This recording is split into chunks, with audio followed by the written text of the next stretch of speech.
Spoiler warning. The following discussion will contain spoilers. We recommend checking out the movie first, then coming back to hang with us. But if you don't care about that, glad to have you here.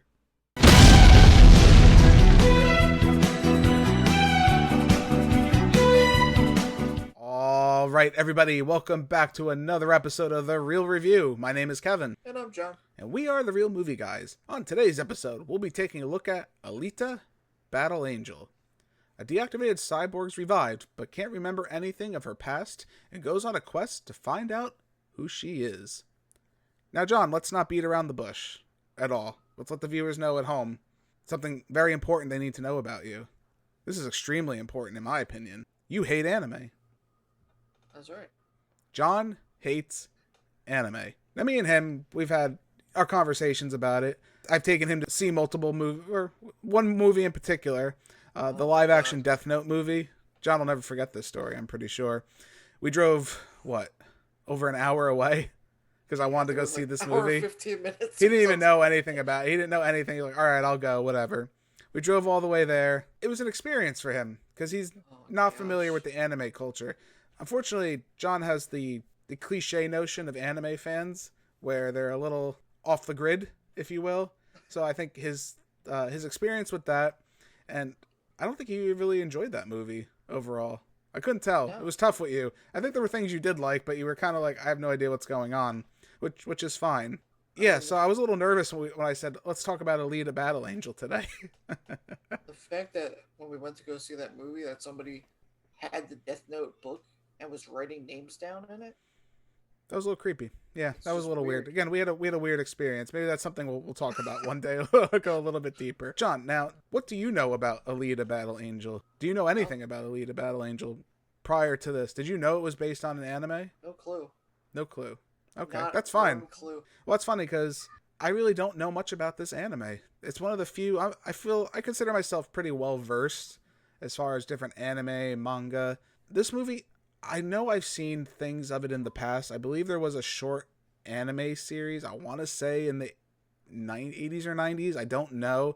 I remember seeing clips. I'm not going to say I sat down and actually watched it.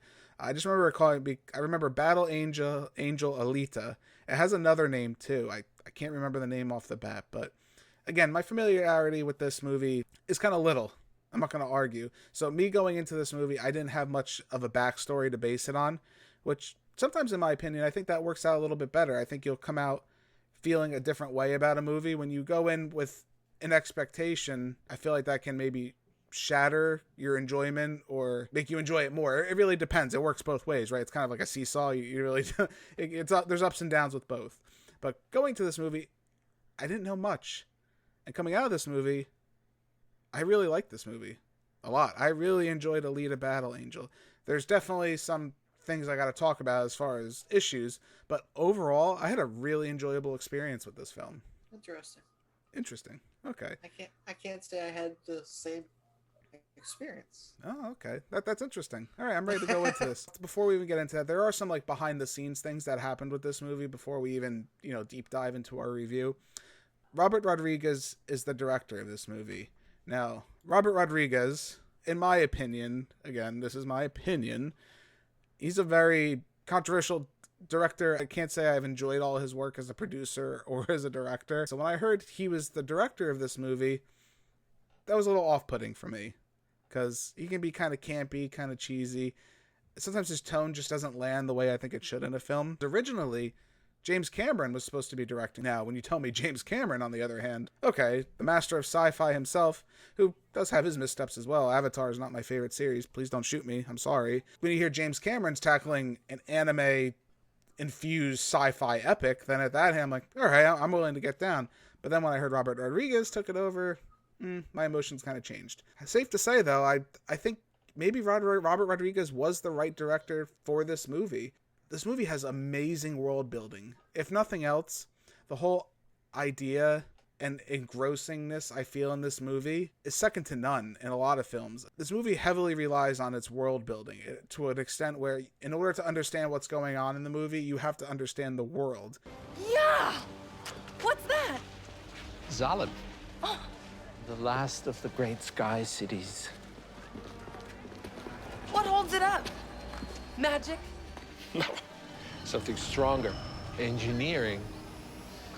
And the movie understands that, and it focuses a lot of time, maybe arguably too much time on that, but it's essentially very important to understanding how the up top works versus the bottom, the class system, what people's jobs, what people's functions are, the hunters. Everything needs to be understood in order to understand the story, and this movie feels extremely engrossing in that regard. Why are there so many languages? After the big war I told you about. The fall? After the fall, only Zalem was left, and survivors came here from all over the world.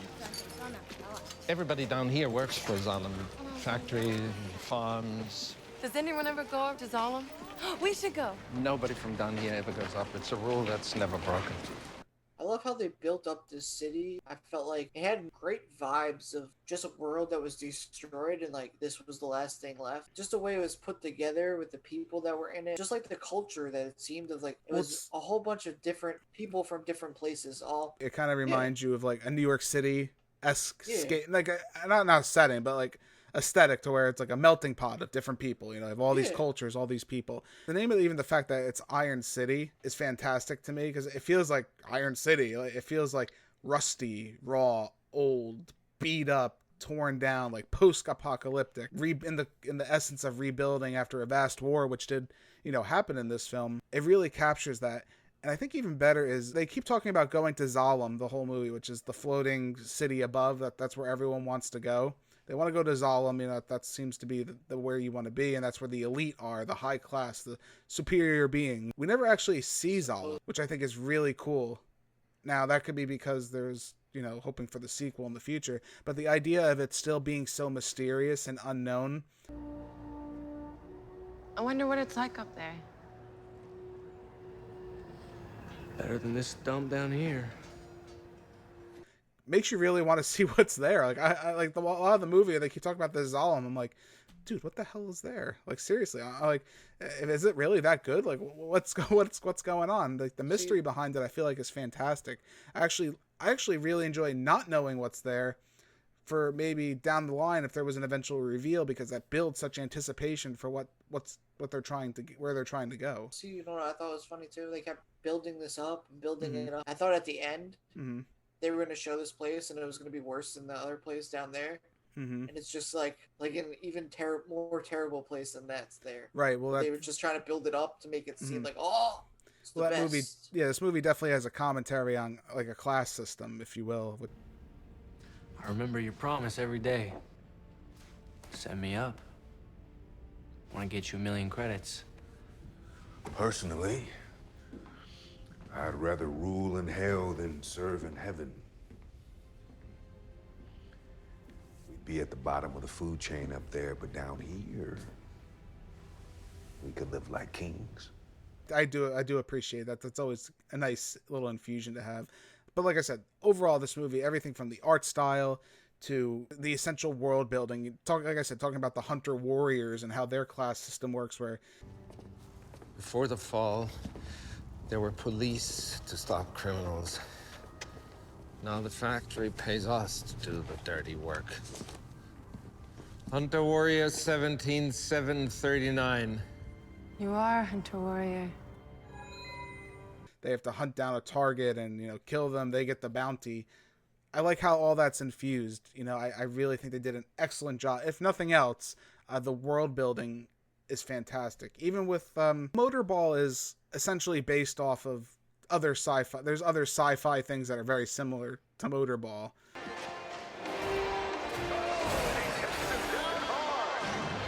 What is that? It's Motorball. That's so cool. Nothing you need to be wasting your time watching. It's very similar to like that futuristic feel. I think it was Robert Rodriguez was discussing when he was talking about this film that a lot of the Motorball sequences are based off NASCAR. Like you get that feeling of that speed, that intensity.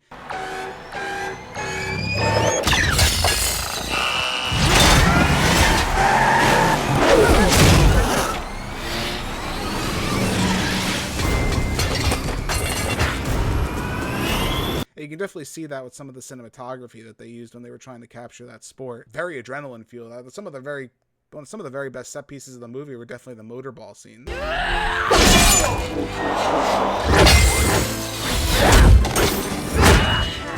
Maybe a little motorball will break out in the middle of this fight. Oh, crap. A lot of things for this movie Mm-hmm. were either hit or miss.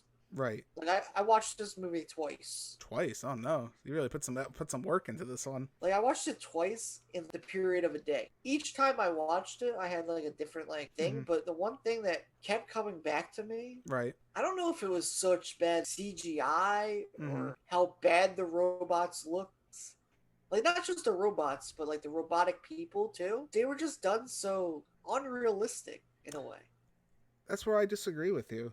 And so I'm glad we're getting into that. I think the character design is excellent in this movie. I also believe the CG itself is pretty well done. Watching this 4K Ultra HD as well, it really pops. The character design, now I see what you're saying about it being unrealistic, which is fine. You know, that's it to be expected.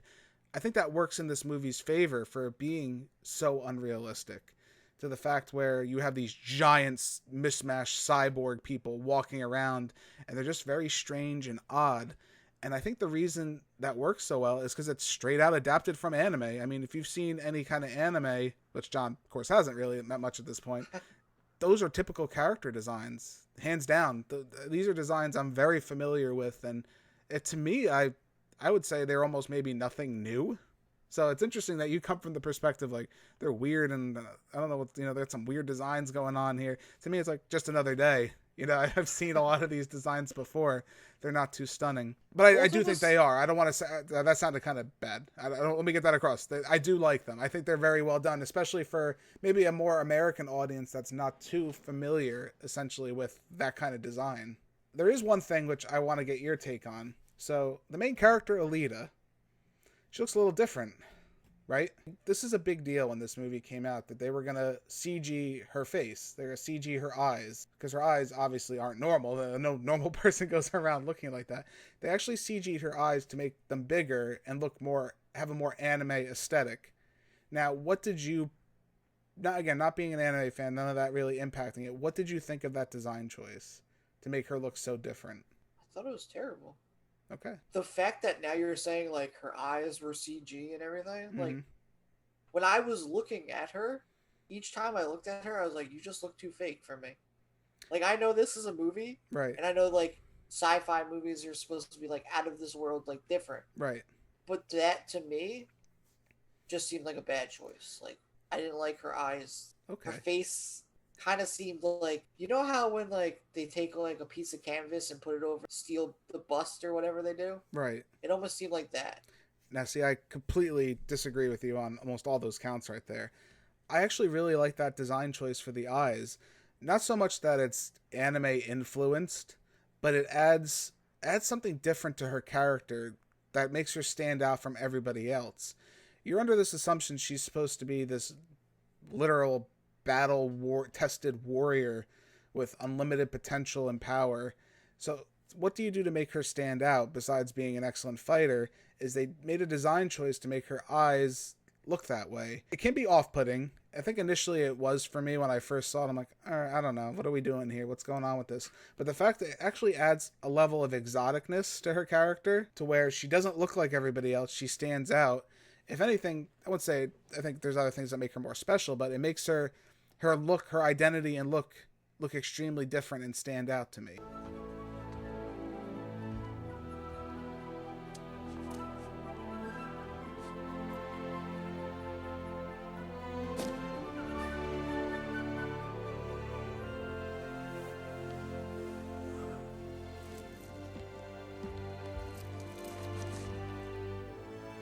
Well, you were right. A warrior's spirit needs a warrior's body. So the next thing I want to get into is the actors. I think there's a lot of really good acting work in this movie. You have amazing seasoned actor Christoph Waltz playing Dr. Ito. Christoph Waltz saves a lot of this dialogue in this movie because this movie has a lot of exposition, which we're going to go into. There's a lot of explanation. There's a lot of just talking and explaining and going into mechanical details. And, Christoph Waltz can read the phone book, and that thing's going to be interesting to me. This is called a berserker. It's a humanoid weapon system created by the Technarchy. Your core was designed to interface with this type of body. Your identity code activated it. The instinctive fighting technique you use is Panzerkunst, a lost combat art for machine bodies. It was used by the berserkers. That was the best actor you could have picked. He's caring, he's compassionate, he has that strong relationship. When he goes into the scene where he explains, the loss of his daughter. You built her a pair of fast legs. She never got to use them. She was murdered. To Alita, and how he gave her body, I think is fantastic. It's detailed, it's character rich. There were other demons like him out there, and I felt somehow I was responsible for all of them. So I registered as a hunter warrior. There's nothing noble about it. Did you ever find peace? I found you. Again, Dr. Ito, he's pretty badass too when he has to fight. He's kind of silly. He looks kind of silly at times. Again, his character looks like when he's wearing his hunter warrior costume, it looks like he almost stepped out of a comic book. He's got the big trench coat with the hat. He's got the giant hammer with the engine at the end of it.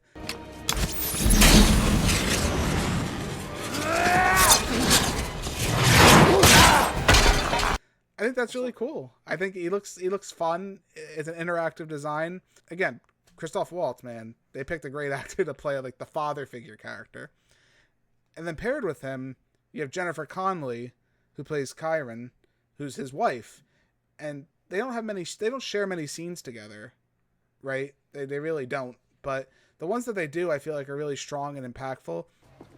I was surprised to see her in our daughter's body. You were supposed to have destroyed that years ago. I couldn't. Clearly. Did you tell her who you built that body for? Our daughter is dead, Shirin. You need to let it go. Oh, it's obviously not me that's clinging to something here. Jennifer Connelly's a really good actress. I think she's always been excellent in the past films she's been in. She brings a seductiveness, almost how did Christoph Waltz, how is that his wife? Good for him. Seriously, I guess at that point. But she brings an actual layer, and I think how they both deal with the loss of their daughter is an interesting parallel. Had her heart in your hands, and you let her live. I did. Why? Because I'm a doctor. And I'm a mother. And somehow I forgot that. To what's going on with Alita, to how, she's becoming his new daughter, and she kind of doesn't understand it, but now they're starting to see the relationship build. Also, her wanting to get back to Zion so bad. Gonna get back to Zalman somehow. I'll claw my way there with my bare hands if I have to.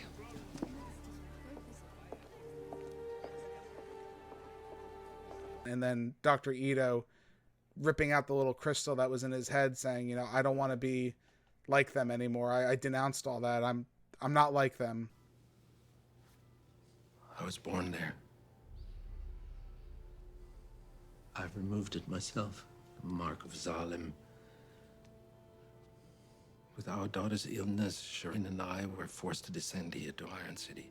I'm not that aristocrat, but she so desperately wants to get back there to cling on to whatever life that she had prior. Again, very good parallels, very good character development. Other characters we have, Alita herself. We can't really forget the main girl here. Rosa Salazar plays Alita, and she's fantastic. I think she did a really good job. Now, I can see some people saying some of her line delivery is a little stiff and maybe a little cheesy. It's really nice work. Did Doc Ito do it? He built all of me. Except my core. That's mine. Oh, did a really great job. I think you would agree more with that. Yeah. I don't know. Now, I see her character as this, and I want to know what you think. So, her character, she's essentially reborn right at the beginning of this movie. So through Alita, we learn this world, because memory loss is cliche. It's such a cliche trope, but Funny thing is, you've seen it. You just can't remember. What do you mean? Doc found you in the scrapyard. All that stuff is dumped from Zalem. So you must be from up there.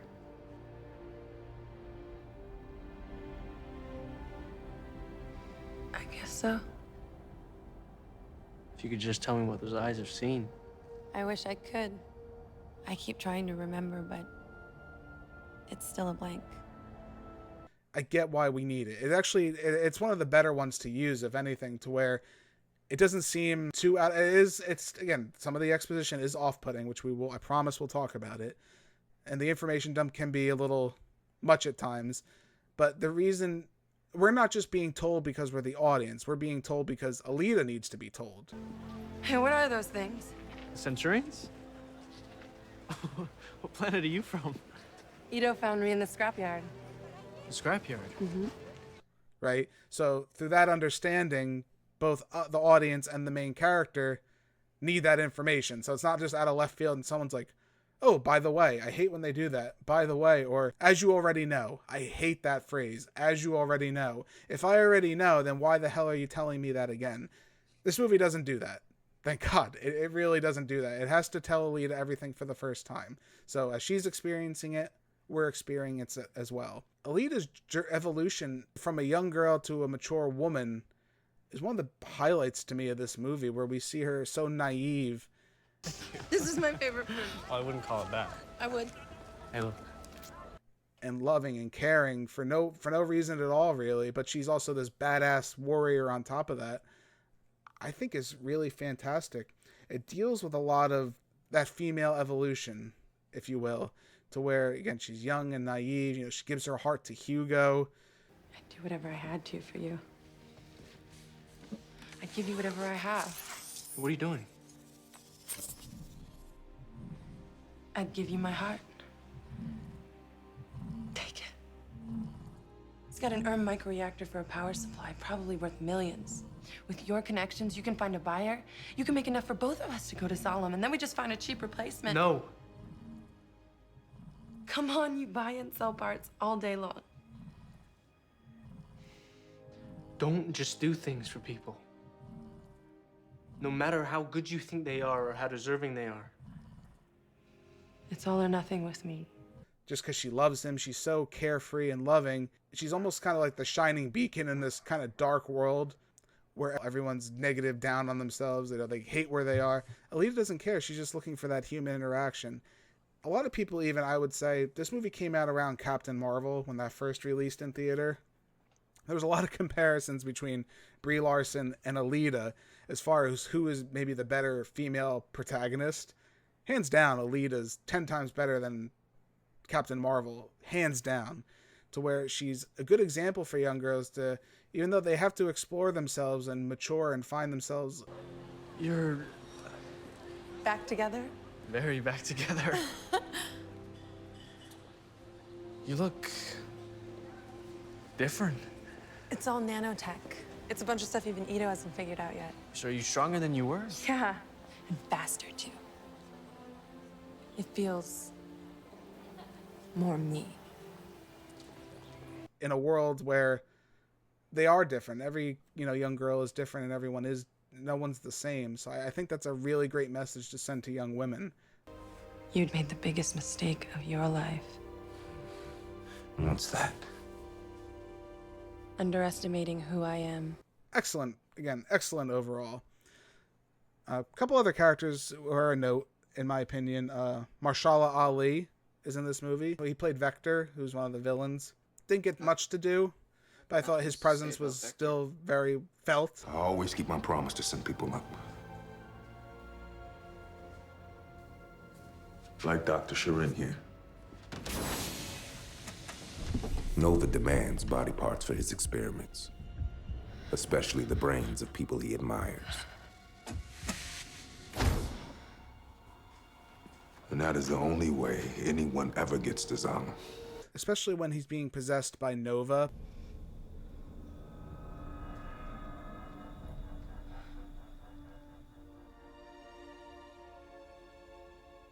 So we finally meet Alita.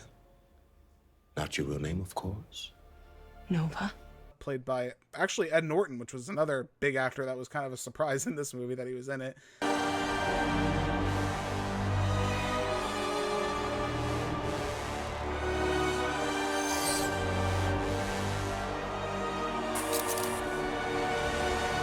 The scenes where he had to display possession when his eyes would change blue, I thought those were really well done. He definitely captured that, you know, again, maybe nothing special above the average, you know, mafia boss grunt who promises things to people, but I thought he did a, you know, pretty excellent performance. Factor, you prick! I should have known. Well, you should have known, my friend, is that no one is greater than the game. You had Hugo, who was played by Keean Johnson. Maybe he was the weaker actor of this film. I thought he did okay. His dialogue really felt stiff. You become a big motorball star? Make a pile of money? We could go to Zalem together. What are you talking about? I can't be a pro motorball player. Allie, you could be a champion. You win this tryout, every scout will be killing each other to get to you. I feel like he just didn't go maybe that extra mile that I was looking for, that I felt like some of the other actors were bringing to the table.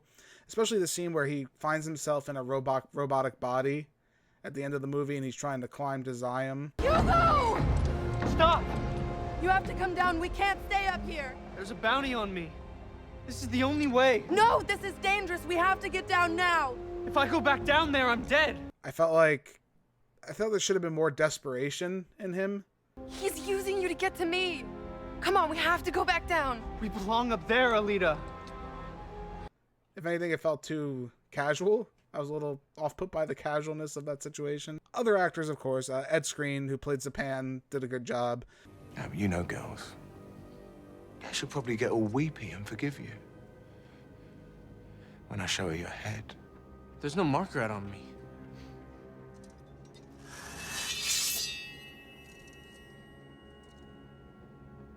There will be. Jackie Earle Haley. What more can I say about him playing Greshwika? Oh, the only one with courage. So innocent. Awesome. Again, a lot of good character actors.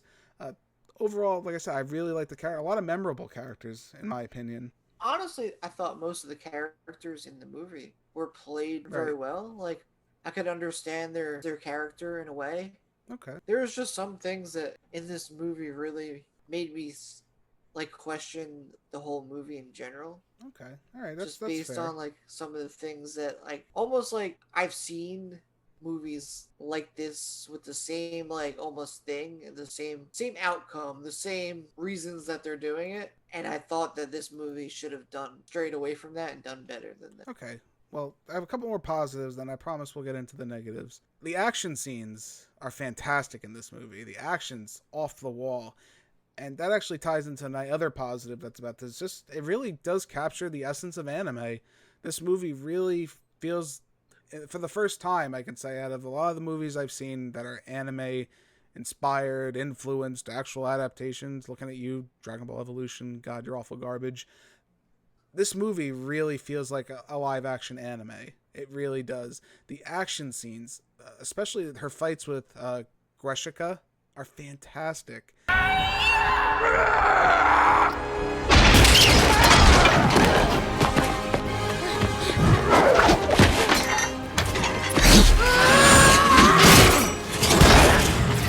The scene in the bar when she's standing up to everybody and she's fighting, just the motions when she fights Zapan, like he's you know talking all down to her, being all cocky, they're having their back and forth, and he goes to punch her and she just grabs him, flips him over.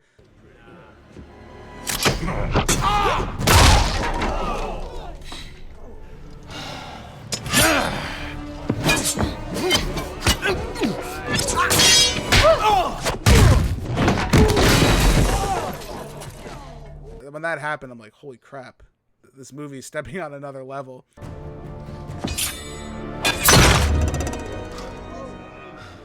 You do not deserve such a weapon. And then her actual fight with Greshka, where she puts the famous, she takes the blood and she wipes it under her eyes. That's like the famous Alita look.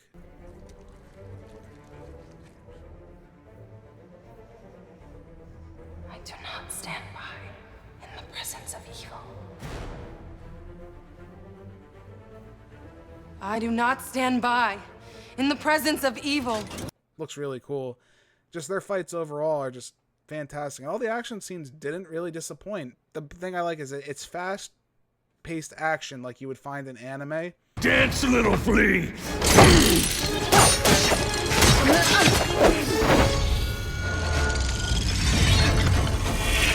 At the same time, though, I can see everything that's going on. All the movements, all the shots that need to be seen are perfectly visible.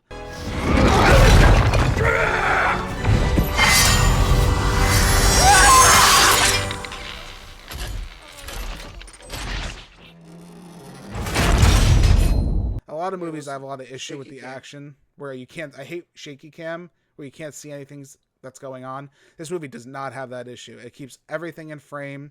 Everything's fast paced. The camera's right behind you, right where you need to be when the action's happening. It feels, the best word you can use is fluid. You know, as Bruce Lee says, it flows like water. This movie's action definitely flows like water for me.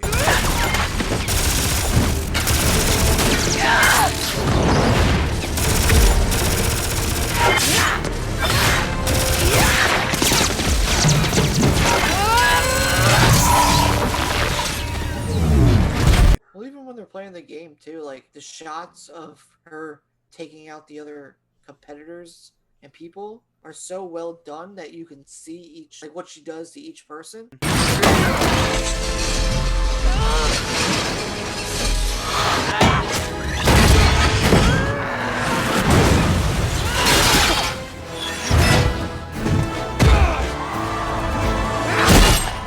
Number 99! And I feel like it's done in such a great way where it doesn't seem like they stop to do it. Right. You know how like It's some movies are like, fast-paced. Right. yeah, like some movies are like, hold on, we're gonna stop here, and then they're gonna go, we're gonna show you exactly what happens. No. This was like, it almost happened like continuous. It's fluid, right? It's extremely fluid. Like it's from the action, even the motorball scenes. You know, while we don't spend as much time with motorball as maybe some would like, at the same time, all those scenes are extremely fluid. You see everything that's going on. It keeps everything in frame. Just even the overall cinematography of this movie is extremely beautiful. Just from the wide, sweeping shots of the city to the up-close personal moments where Alita is sharing a scene with someone. One of my favorite scenes, actually, while it may come off as a little corny, is the scene with her and Hugo, where she finally becomes like a woman. She gets her new body. Alita almost becomes herself when she gets her original style of body. That was the armor that she would have worn when she was herself before that she was found. She puts her hand up to him, and he's like touching her hand, like, oh, I can feel it. Close your eyes. Close your eyes.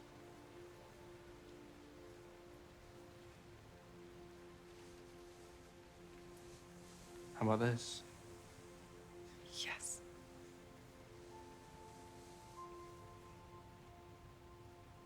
Where am I now? You. With me. And it just, a sense of emotion you get from that scene, I think, is extremely powerful. Just the connections, especially in the cinematography, plays a lot into that. Especially you see like his hand brush her hair.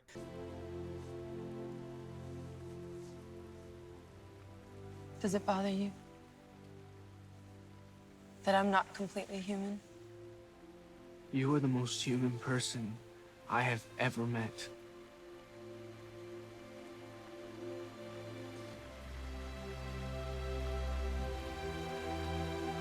Better cinematography than I would expect in this type of movie. So, your favorite part, going into the negatives. The biggest issue with this movie, and you can't ignore what the issue is, the biggest issue is there's just too much going on. It's too bloated. This movie is bloated to hell.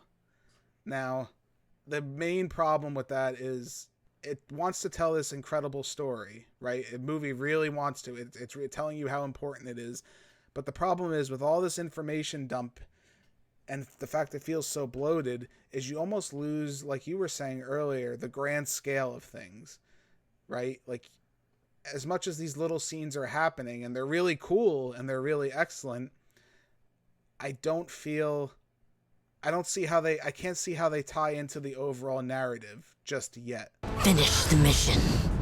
Destroy Salem.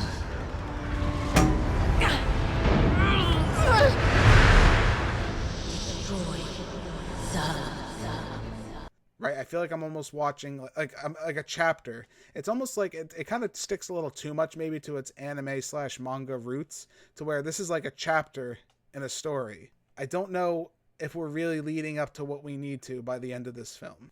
And I also feel like some of the negatives for me, like just one in particular that I feel like a lot of movies do lately or have done or whatever. Vector there's always this one guy who's like the leader of the group. Right. But he's always a weak character. Right. Where he's got so many strong people around him that make him seem like inferior to everybody, where he's amazing. Well, yeah, they always make it though like this guy is so powerful in this, and then you always see these guys and they seem a lot more weaker than you want them to be. Well, that's fine. I don't agree with you on that. I mean, Vector he's the puppet. I found the only way to enjoy immortality is to watch others die. You just lost a puppet. Well, that looks fatal. No matter. The Vector was getting tiresome. He's the puppet for Nova, essentially. That's what he is. You're made to think that Vector owns everything and does everything, but the reality is he's not the final boss. He's the mini-boss to get to the end. And until next time, remember, I see everything. And that ties, like, again, another issue that really ties into is really the end of this movie. Now, the pacing has always been breakneck, for better or for worse, throughout this whole film. The end, though, I got almost complete whiplash. I feel like it almost knocked my head off by the end of this movie, where we went from her saving Hugo by taking his head off his body as he was dying, attaching it to a new body, her going to convict Vector, also confronting Nova, then Hugo climbing up to get to the top of the tower, then her losing Hugo, then her suddenly there's like this big time jump, and then she's going to challenge the motorball so she can get to Salem.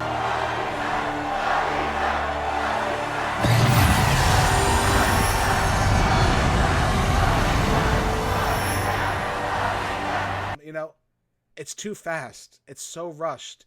The points where that should have been more care should have been given, well, it wasn't. The parts, I feel like a lot of people I could see maybe there was too much time given to the romance subplot, which I guess there is. There's a lot of time given to that. Even I would argue that's not as fully developed as I would like.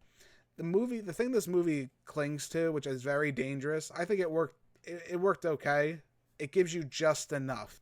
Now, it gives you just enough to care about this person, just enough to care about that person. For example, just enough to give Alita and Hugo enough of a connection. It doesn't give you more, though, right? Like, I want everything expanded upon, but the problem is there's so much going on, so much story they have to tell that they don't have time.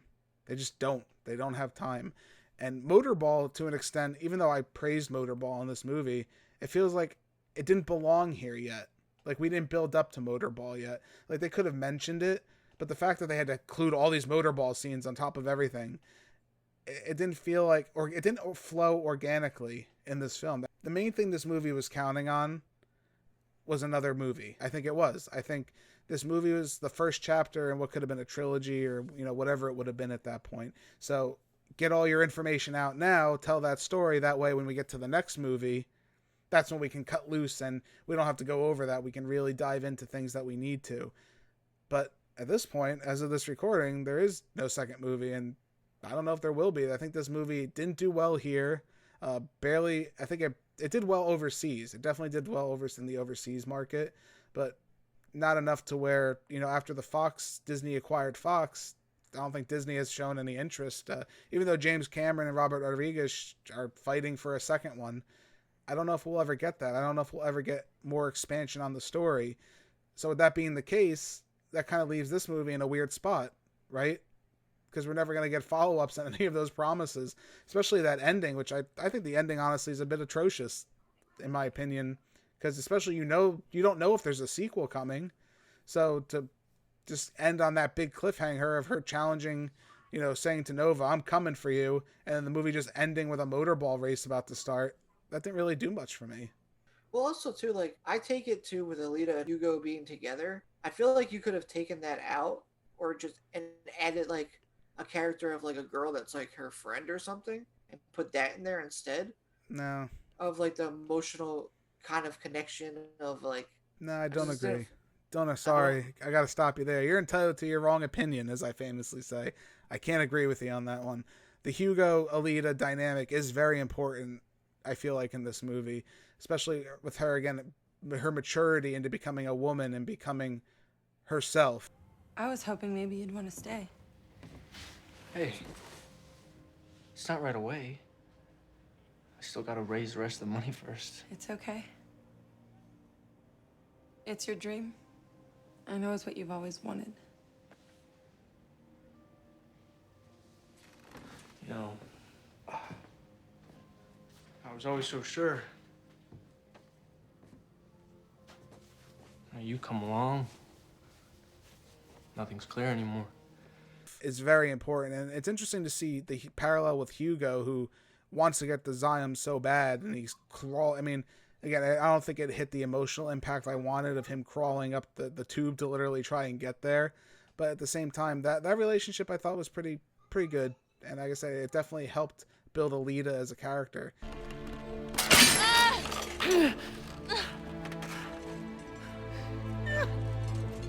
Thank you for saving me. I love you.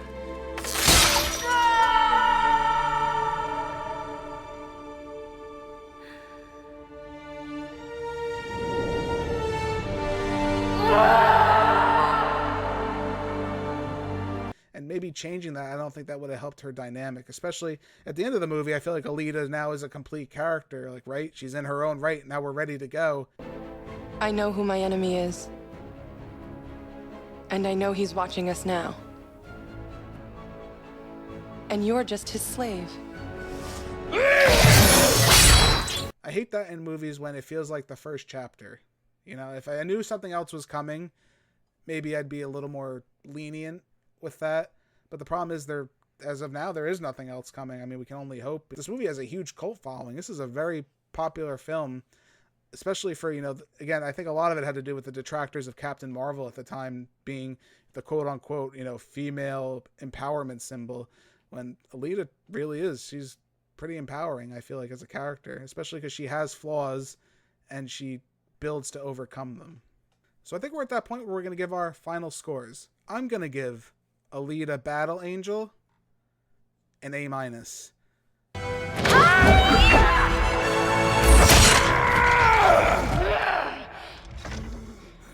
Fuck your mercy. This movie had a lot of potential to be something more. I think this is probably the first true capturing of anime in cinematic history where I wasn't cringing. I thought the sci-fi elements were fantastic. The action was fantastic. The story itself, the bones of the story is fantastic. The information dump definitely hinders it from being a perfect movie, especially because we don't have a follow-up. We don't have a sequel to continue this story as of right now. I mean, that could change in the future. I have to, though, admit, I have to look on this movie as itself for its own merits and what it's contributing as an individual film. And I think it does a lot. I think it really helped solidify, that fluid motion of action. I thought Alita was an endearing character, an aspiring character, especially for young women. Fantastic movie, in my opinion. I dream of a sequel one day. I just don't know if we'll ever get it. John, where do you stand with this film? I give this movie a C.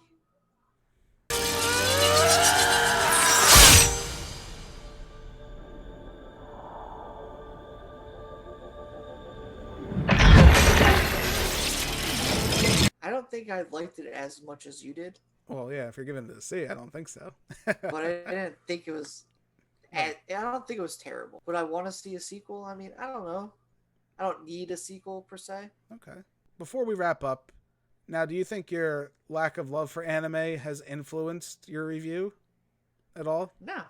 No? Because I didn't know it was based on an anime anyway. Okay, there you go. So either way, I was just like... I'd be curious to see... let us know in the comments. I'm curious. I want people to let us know. So, my affinity for anime, I wonder if that influences my opinion of this movie. And do you think it detracts from John's by not being as fluent in anime? Do you think that has bearing on what we thought of this film? Or maybe we're both wrong. Who knows? Maybe we're somewhere in the middle. I don't know. I'm curious to see what you guys think, though. Let us know in the comments. John, where can the people find us at home? You can find us on YouTube at The Real Movie Guys. Subscribe to our channel, like our stuff if you do. You can also find us on Twitter at The Real Movie Guy. And you can find us on many podcasting platforms such as... Yes, for your listening pleasure. We are also available in podcast form at iTunes, Spotify, Anchor, Google Podcast, Overcast, Breaker, Radio Public, and Pocket Casts. Be sure to give us a listen at any of those fine places. If you already are right now, hey, greatly appreciate it. Just search Real Movie Guys. We should pop right up. Thank you all so much for joining us for this episode of The Real Review. My name is Kevin. That guy over there, he's John. We are The Real Movie Guys. Real guys, real movies, real thoughts.